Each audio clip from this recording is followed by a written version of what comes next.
the latter part of that quarter. Well, Russia leading by 2 points and attacking the basket to the right here in the fourth quarter.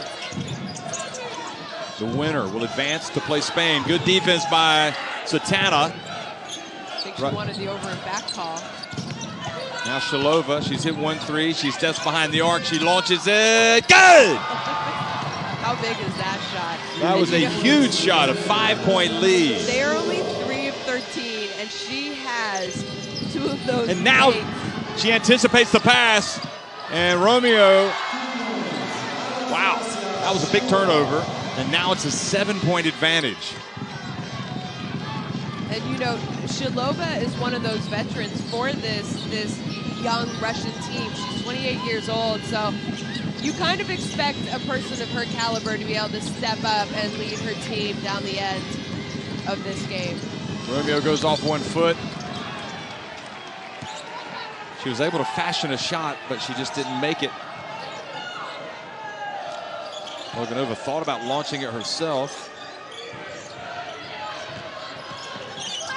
Well, nowhere to go there. A little bit out of control. Leshkovtseva turns it over, and perhaps a break for Italy.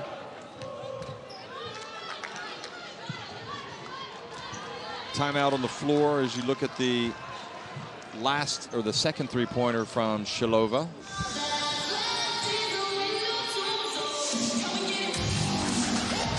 Teammates are loving it.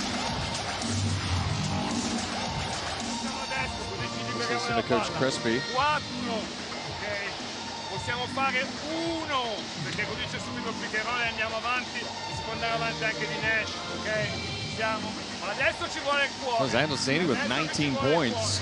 Kind of a quiet 19, but I guess she did actually put quite a few up in that first half as well. Yeah, she had 13 in the first half. Penna, I think, had 8 in the first quarter almost. If not in the first quarter, close to that. I mean, I can tell you that right Okay, now. but hey, but pick up the ball early, just one time. Okay? Let's go. So yeah, in the first half she had 8 points. There you see Vadiva, 15 points. Shalova's coming alive a little bit here. And you know, Russia's not shooting a great percentage from 3. They're only 3 of 13, 23%.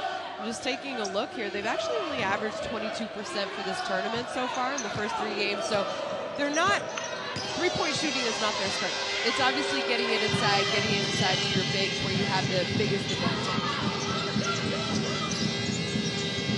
Oh, another pass batted away by Russia, and now Italy have to race the ball up the floor. Only 5 on the shot clock. Dato looked up and saw it. Dato launches it. And you know, I love that. And obviously Coach Crespi called a timeout. He wanted to make a substitution. Dato came in for Romeo. But also, I'm sure Crespi had something written up that he wanted them to run against man-to-man. But guess what? Coach Lang of Russia decided, hey, let's go into his own. Yep, confused them. And now Loganova scores down low. And Russia have taken command of this game, 9 points. You know, I said from the beginning of the tournament, I think Russia's going to improve as the tournament goes on and kind of as games go on as well. And I think that's what we're seeing here tonight. Well, Italy were hitting a lot of jump shots in this game, especially in the first half. They did, and you kind of questioned, yeah, they're up right now, but are they going to be able to sustain that kind of a shooting touch all night long? And we're not seeing it here late. No, it hurts, I think, then that they haven't had Satana. She's going to try to get going. And battling for the ball, both teams, and somehow Pena was able to come up with a good effort by both teams there. But Russia's defense causing all sorts of problems. Shalova guarding Zandalasini. Andre somehow gets it away from Loganova. Great effort by her. Dato puts it up quickly. And again, Andre gets it back. Boy, that's 2 offensive rebounds for her. They don't know that it hasn't touched the rim. They've got to launch it. Yeah, Zandalasini figures that out, and she puts it up and draws the foul by Shalova. Well, I don't think Coach Long will be too displeased with that defensive effort, even though she picked up the foul, getting the hands up in the face. But you know what? I think they played excellent defense, but guess what? They didn't finish the defensive possession, and what do? You have to defensive rebound. So they played great defense for way too long. Well, they went on the big run with that woman right there on the floor, Loganova. And now the worrying thing for Italy is that Vadeva's back. Who, she's only played 21 minutes so far in this game. I wouldn't be surprised if we see her play the rest of this quarter, 7 more minutes. Or if they have a commanding lead and it looks like they're going to pull away and win, maybe Coach Lang decides to rest his superstar. Well, it's an 8-point game. Sandrosini makes 1 of 2 in defense now, and rebounding is got to be there for Italy. But they get it to Vadeva inside. Kripa's going to come into the game.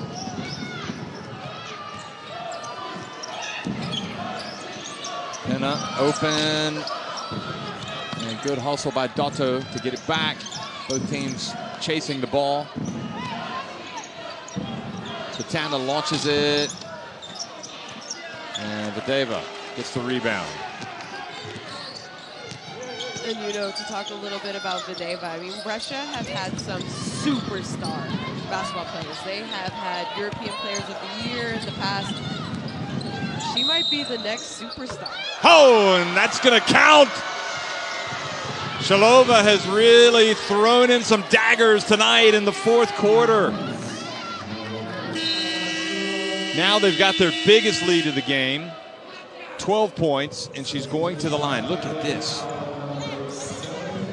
That was just a heave. It really was. That was, Was that left-handed? That was left-handed. That was. She's a right-handed shooter, isn't she? Yeah, she is. And she has 10 points here in the second half for this Russian team. She had 0 at halftime. There you see 4-7, 4 assists also. She misses, couldn't convert the and one. She should have shot it left-handed. Shoulda, coulda, woulda. Penna and Kripa back in the game. Satana back out. And Italy just, their offense has dried up completely. But of course, much of that has to do with Russia's defense. And now Russia are the team that are burying the threes.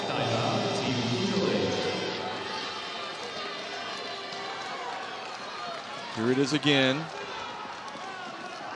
Lezkatseva, and biggest lead of the game, 15 points, 5:37 remaining. And again, let's go back to that topic. Russia, okay, they lost 2 of their 3 games in the group of death, but they played well enough to advance. And they played very well against Belarus. And maybe those tough games have helped them weather the storm. And we talk about they are a young team, and okay, they have the same average age as Italy, but you said their stars are a lot more younger than the Italian stars, and it takes you a little while to feel comfortable, to have confidence as well. And like I said from the beginning, because they are young, I think they are only going to improve. They're only going to improve this tournament. They're going to improve next year. They're going to improve the year after. I mean, imagine this team in about 3-4 years, how good they just might be. And I know I keep talking about Vadeva, but really she is one of the, I think she was already a star in the European game. And she, she went over to the WNBA this year, Jeff.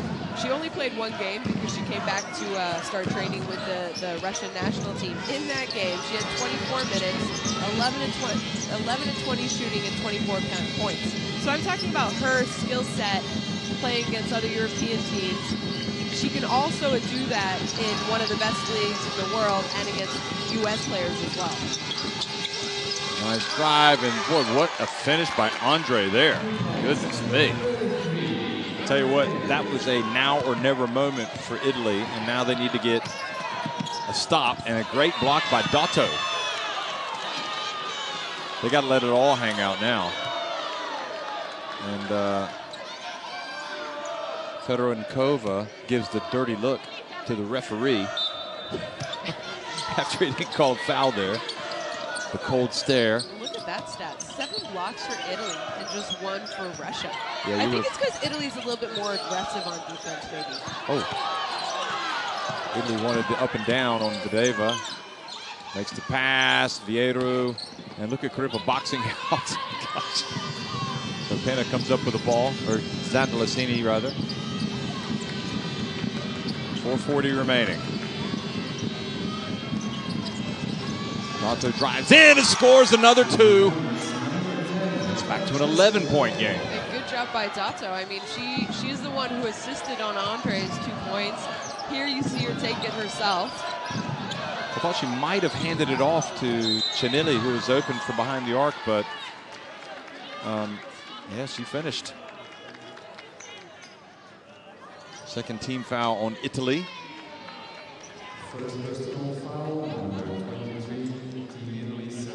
And the foul on Chinilli.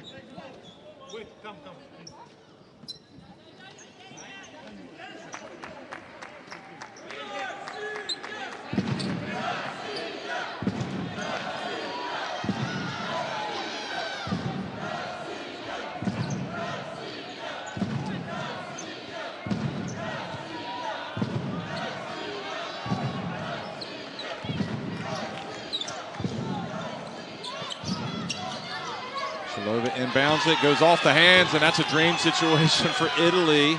Another opportunity. And Russia wobbling perhaps just a little bit. They haven't had any issues, that many issues with turnovers. I mean, now they've got 11, so they have had several here lately. Well, at one stage they only had, I thought it was 4. They have been averaging a little over 14 a game, so I guess they're kind of on their mark. But like you said, I thought they did a really good job protecting the ball early in the game. Zandalasini puts it up. That is a tough shot, and she is fouled. Was that a 3 or a 2? No, it was a 2. And she will also go to the line. That has got to be one of the plays of the game. Goodness me. Step back. And that was a great call. That was an easy call for the ref. And you and I have talked about this throughout the tournament. Beljakova didn't give her space to come down. You know, we got clarification from one of the head referees here. Yep. You have to give the shooter space to come down. It's one of those things that if you do get underneath them, it's dangerous. That's where injuries and serious injuries can happen. Obviously, no player intentionally intends to hurt another player, but... Well, 22 points for Zandalasini, trying to add to that. She doesn't. But into the lane too early for Russia. And remember, they were down 15. They've cut it to 9. And a chance to get it to 8, but she's got to make the shot. She's got to make this free throw with 4 remaining. And with the second opportunity, she takes advantage. So indeed, it's an 8-point game, and there's new life for Italy. A little bit of momentum, but again, they've got to get a stop. And surely if you're Russia, you feed it inside to Videva. She comes up high. She's going to roll to the basket. Here she goes. Beglova. Vieru gave her a look. Oh, the block by Andre and Italy. And great defense once again by Italy. Somehow they've... and another block. Yeah, they've come out of that timeout and have just reclaimed the momentum. Yeah, another turnover against Russia. Look at Zandalasini hit that shot. We just did not see much of that. We did it a little bit in the first game, but then things went horribly wrong in the second game for Italy. And then they didn't need her scoring in the third game against Slovenia. But they have needed it big time today, and especially late. Now, might Dato put the ball on the deck again and go to the basket? They want to get Zandalasini a touch.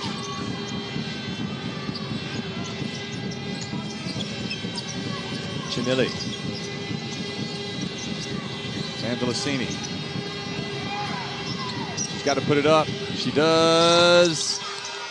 And the long rebound out to Baglova.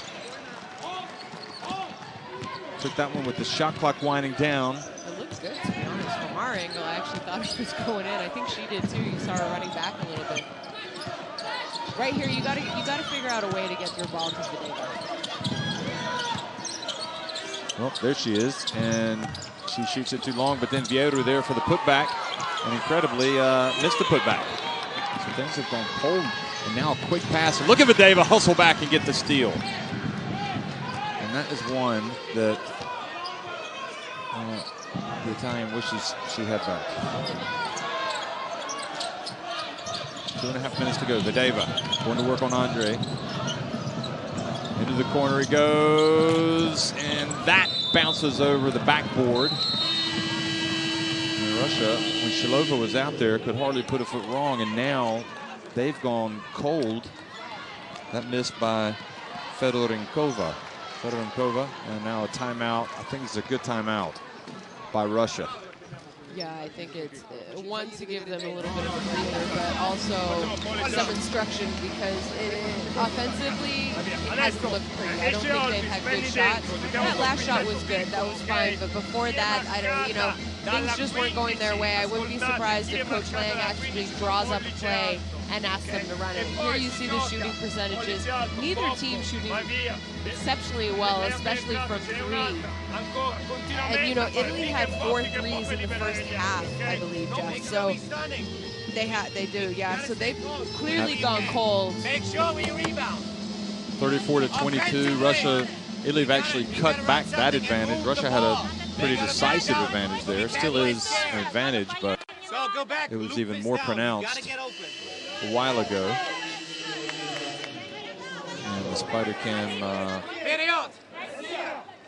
pulls away from the Italian bench.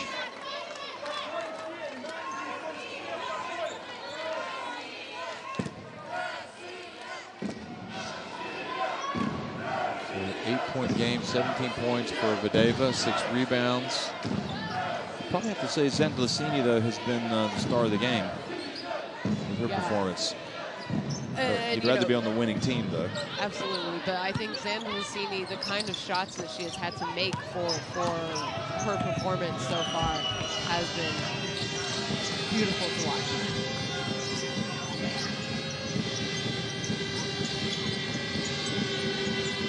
Now Zandlicini. Puts it in the lane. And hustling for the ball, and they wanted to ride Zandlicini's back the last couple of times. She wasn't able to knock it down. Could be, but Videva still able to get it and score. Not much else they could have done on that occasion. Great play by Videva. Exactly. Honestly, I thought the pass was a little ill-advised because Videva wasn't really open, but just for her to be able to catch that and have the whereabouts of where she was when she caught it and the little reverse layup. Well, the clock becoming the enemy and Penna taking a tough shot. And it's starting to look like it's going to be Russia moving on into the semifinals. Excuse me, the quarterfinals. And they will play Spain. We already know that. Or Spain, whoever wins this game will be playing Spain. That would be a rematch of many a great games between those two countries over the years. Absolutely. Including Chieti in 2007. Look at that. Videva, one of her better moves on the night.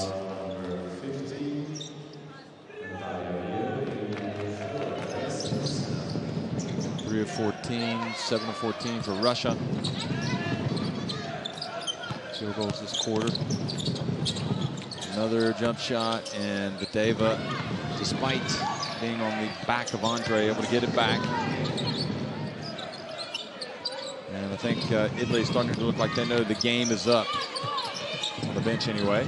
Well, there's the hustle, and Dato fouled by Baglova. So it stops the clock. Well, while there's hope, where there's hope, there's life, and they've certainly still got hope, but not much. It's not about they are going to go ahead and review this. I thought they just called, so they're seeing if it is a unsportsmanlike. Yeah. See if she played the ball. Or was it excessive? Yeah, I might say it was excessive, actually. No? Yes. Yes. Okay. She's not using her hip. No, you're right. Yeah. She's not using her hip. Her right arm, left arm was coming towards the ball as well. It's actually a good foul to give if you're Russia because you do have fouls to give in this situation. And like you said, right now the clock is the enemy. No, you're right. I thought she fell into her more. Oh, no. And it was more dangerous. Yeah, no. Just trying to get my self-respect back. Here's Dato. 41 seconds. Some Russian fans behind the Russian bench starting to cheer. Italian fans have been a little quiet in the last few minutes here.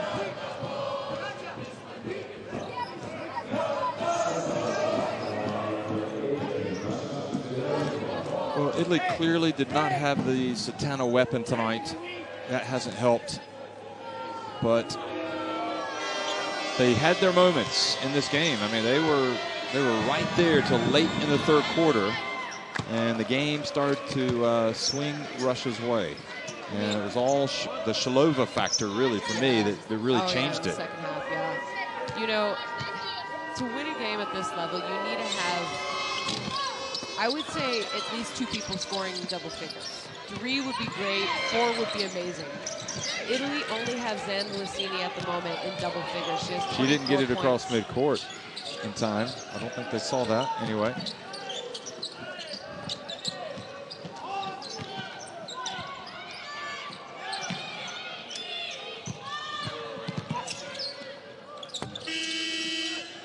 Good crash on the boards by Russia to keep it alive, and Vadeva has it, and this is all she wrote. Italy, their hopes of getting into the hunt for the Olympics, the qualifying tournament anyway, have been dashed, whereas Russia have certainly given a good account of themselves. The times were tough tonight for Russia, but they stuck with it, and they are deserved 63-54 winners over Italy.